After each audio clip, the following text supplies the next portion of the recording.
नमस्कार, मी जस्मिन शेख तुमचं माझ्या यूट्यूब चॅनलमध्ये स्वागत आहे. आज आपण बनवणार आहोत कढीपत्त्याची बहुगुणी चटणी. कढीपत्ता हा बहुगुणी आहे. आपल्या त्वचेसाठी, केसांसाठी तसेच डोळ्यांच्या आरोग्यासाठी खूप फायदेशीर आहे. इथे आपण भरपूर असा कढीपत्ता स्वच्छ पाण्याने खळखळीत धुवून घेतलेला आहे. नंतर टॉवेलच्या साहाय्याने हे सुकवून घेणार आहोत आणि ते देठापासून वेगळे करून घेणार आहोत. इथे साधारणतः मी 2 ते 2.5 वाटी मोठ्या कढीपत्ता स्वच्छ करून घेतलेला आहे. ही चटणी 1 ते 1.5 महिना टिकते. करण्यास पण खूप सोपी आहे आणि हेल्दी रेसिपी आहे. सर्वात अगोदर एका कढईमध्ये 2 चमचे पांढरे तीळ आणि 2 चमचे जवस घेतलेले आहे. हे मंद गॅसवर चांगले खरपूस भाजून घेणार आहोत. तडतडीत उडेपर्यंत आपण हे भाजून घेणार आहोत.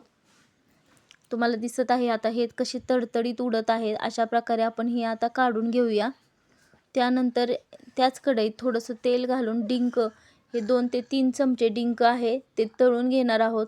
एकदम डिंक असा खुसखुशीत व्हायला पाहिजे. त्यानंतर त्यात अजून थोडासा तेल घालून त्यात उडदाची 2 चमचे डाळ घालणार आहे. ही पण डाळ देखील आपल्याला अगदी खरपूस होईपर्यंत भाजून घ्यायची आहे. एकसारख्या रंगावर भाजून घ्यायची आहे. आता ही पण डाळ आपण काढून घेऊया ताटात. त्यानंतर शेंगदाणे अर्धा वाटी घेतली आहे. शेंगदाणे देखील खरपूस भाजून घ्यायचे आहेत. शेंगदाण्याचे साल सुटेपर्यंत आपल्याला शेंगदाणे भाजून घ्यायचे आहेत. त्यानंतर हे शेंगदाणे काढून घेऊयात. त्यानंतर यामध्ये आपण अर्धा वाटी खोबऱ्याचे तुकडे मोठे मोठे काप करून घेतलेले आहे. असे खोबऱ्याचे तुकडे चांगले भाजून घेणार आहोत. त्यानंतर हे देखील काढून घेऊयात आणि गॅस बंद करून त्यामध्ये अर्धा वाटी डाळी घेतलेल्या आहेत. या डाळी एकदम गरम कढईत टाकून 1 ते 2 मिनिटासाठी परतून घेणार आहोत. त्यानंतर त्यात 10-12 लसणाच्या पाकळ्या टाकलेल्या आहेत. ह्या देखील आपण थोड्याशा भाजून घेणार आहोत. त्यानंतर हे सर्व साहित्य एका ताटात काढून घेणार आहोत आणि उरलेला सर्व कढीपत्ता थोडंसं तेल टाकून खरपूस भाजून घेणार आहोत. कढीपत्ता अगदी खुसखुशीत झालेला आहे. व्हिडिओत बघितला असेल तुम्ही. त्यानंतर हे सर्व साहित्य एका मिक्सरच्या जारमध्ये घालून घेणार आहोत. त्यानंतर ही भाजलेला कढीपत्ता देखील आपण यामध्येच घालून घेणार आहोत. कढीपत्ता एकदम खुसखुशीत भाजलेला आहे. त्यानंतर यामध्ये आपण चवीनुसार अर्धा चमचा जिरे टाकणार आहोत. चवीनुसार मीठ आणि 1 ते 1.5 चमचा लाल तिखट घालणार आहोत. ही लाल तिखट मी थोडीशी कमीच टाकलेली आहे.